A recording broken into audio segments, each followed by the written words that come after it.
प्यारे दोस्तों, आज की वीडियो में अल्लाह के एक ऐसे वली की जलाली करामत लेकर आए हैं जिसको सुनने के बाद आप लोग यकीनन आपके रोंगटे खड़े हो जाएंगे और आप सोचने पर मजबूर हो जाएंगे कि अल्लाह ताला अपने वलियों को अपने बरगजू का अता करता है।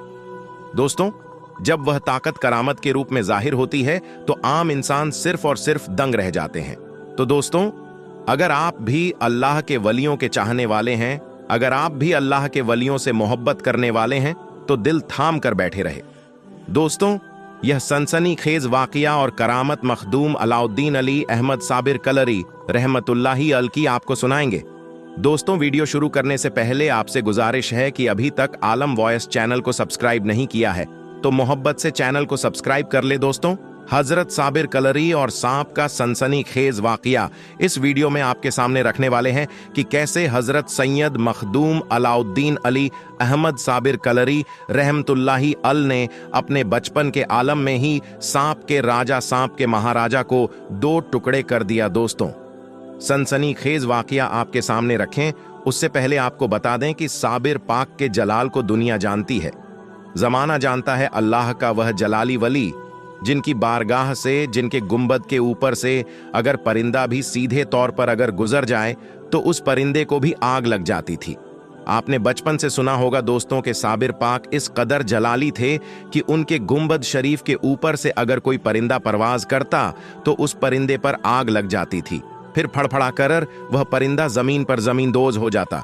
दोस्तों, इस तरीके का जलाल हजरत साबिर पाक का है। दोस्तों, साबिर पाक की वालिदा ये बताती है कि जब साबिर पाक हमल में थे, मादरे शिकम में थे, यानी अपने वालिद के पेट में थे, तो प्यारे आका हजरत मोहम्मद सल्लल्लाहु अलैहि वसल्लम उनकी अम्मी जान के ख्वाब में आए थे और उन्होंने कहा कि यह जो बच्चा होगा यह बहुत ही बाबकौक हजरत अली आए, और उन्होंने ख्वाब में कहा कि मेरे नाम से जुड़ा उनका नाम अलाउद्दीन रखना। बहरहाल दोस्तों, जब साबिर पाक इस दुनिया में तशरीफ लाए तो एक फकीर दरवेश भी आए और उनके बाबा जान को यह कहा कि उनका नाम अलाउद्दीन रखिए। बहरहाल दोस्तों, इन तमाम ही वजहों से हजरत मखदूम अलाउद्दीन अली अहमद साबिर कलियरी रहमतुल्लाह अल का नाम अलाउद्दीन अली अहमद पड़ा। प्यारे आका की तरफ से अहमद पड़ा, हजरत अली की तरफ से अली पड़ा और दरवेश की तरफ से अलाउद्दीन पड़ा।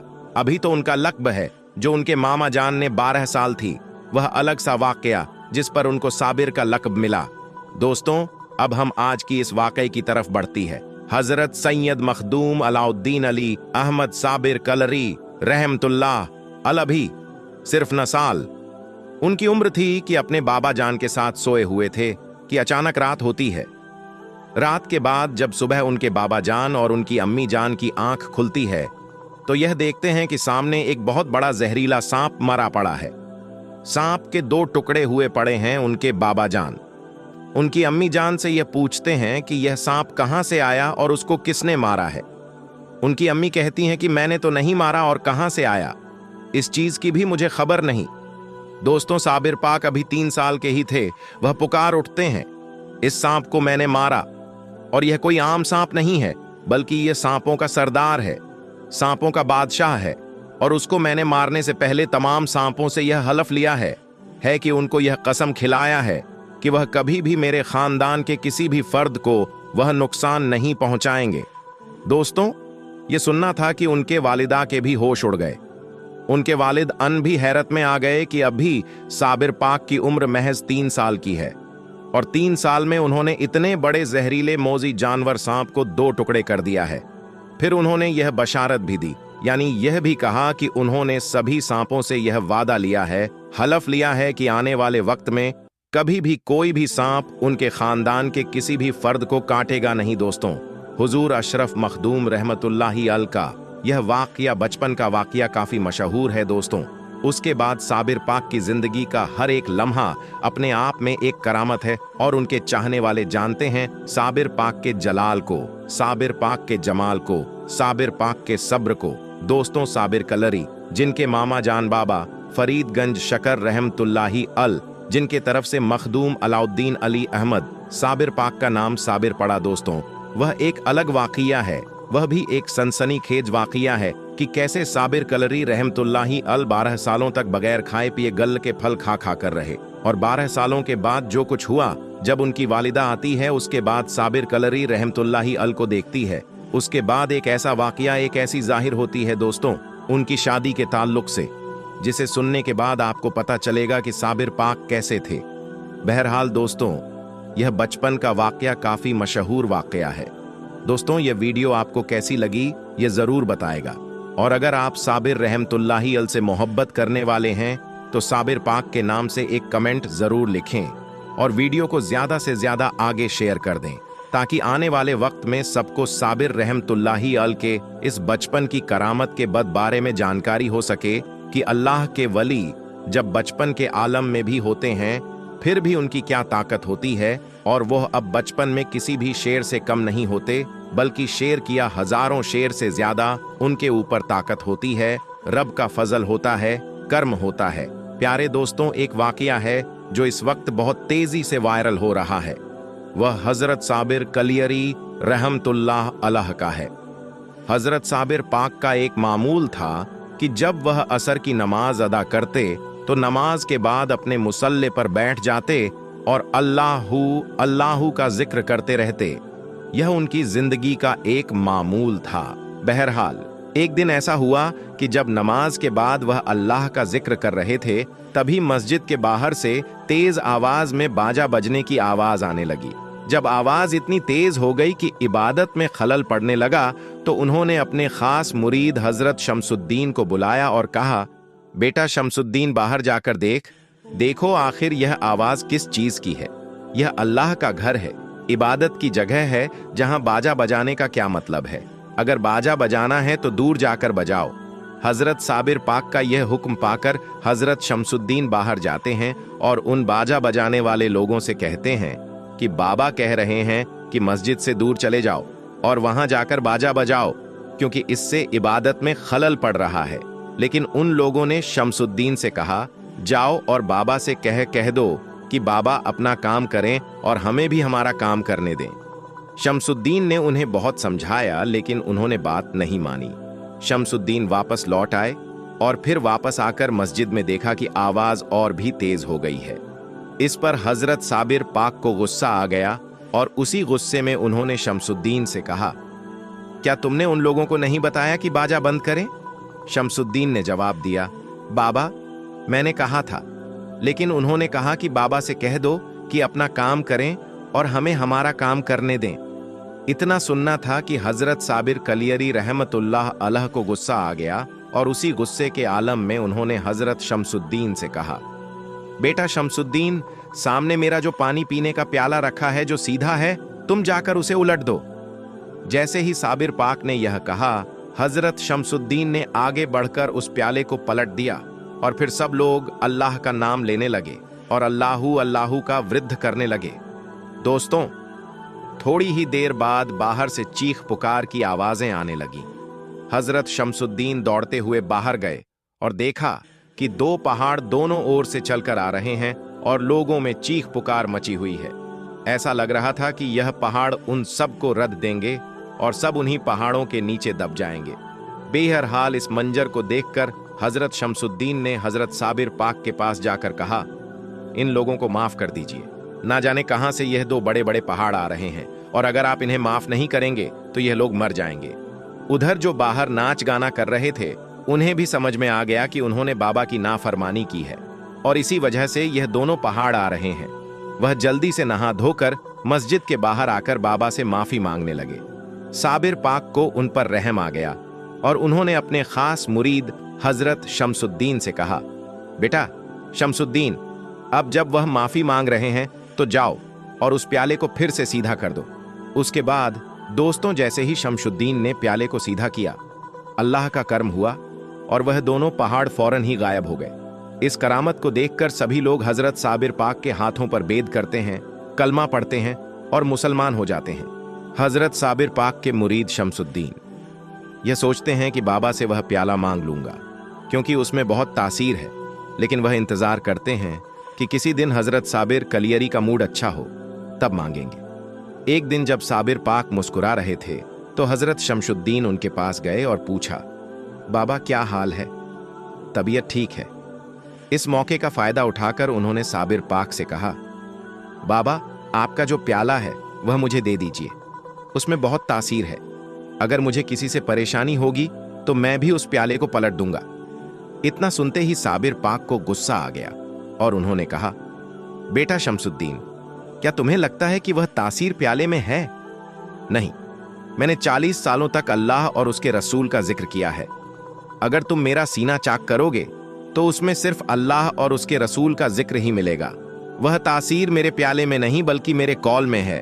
यह तो एक इत्तेफाक था कि मैंने प्याले का नाम लिया था। अगर मैंने अपनी जूती का नाम लिया होता और तुम जूते को पलटते तब भी अल्लाह उन लोगों को उनके अंजाम तक पहुंचा देता। इतना सुनने के बाद हजरत शमसुद्दीन को असल बात समझ में आ जाती है और वह चुप हो जाते हैं। प्यारे दोस्तों, इस वाकये से हमें यह सबक मिलता है कि अल्लाह के वली की बातों में बहुत असर होता है और जब उनके मुंह से कोई बात निकलती है तो अल्लाह तबारक व ताला उसे फौरन ही कबूल कर लेता है। दोस्तों, आज जो लोग मस्जिद की नाफरमानी करते हैं उसकी बेहुरमती करते हैं। उन्हें भी समझना चाहिए कि यह अल्लाह का घर है और उनकी नाफरमानी करना मुसीबत की वजह बन सकता है। तो दोस्तों, यह थी हमारी आज की वीडियो। उम्मीद है कि आपको यह पसंद आई होगी। अगर वीडियो पसंद आई हो तो इसे लाइक करें और अपने दोस्तों के साथ शेयर करें और इसी तरह की और भी वीडियो देखने के लिए हमारे चैनल को सब्सक्राइब जरूर करें। प्यारे दोस्तों, आज की इस वीडियो में हम आपको बताने वाले हैं कि जब पानी का सैलाब अजमेर शरीफ में पहुंचा और जब उस सैलाब में एक बच्चा डूबने लगा तो उस वक्त हजरत ख्वाजा गरीब नवाज का एक ऐसा क्या करिश्मा दिखा कि लोगों की आंखों में आंसू आ गए और वहीं पर हजारों लोगों ने इस्लाम कबूल कर लिया। यह जानकर यकीनन आप भी हैरान रह जाओगे।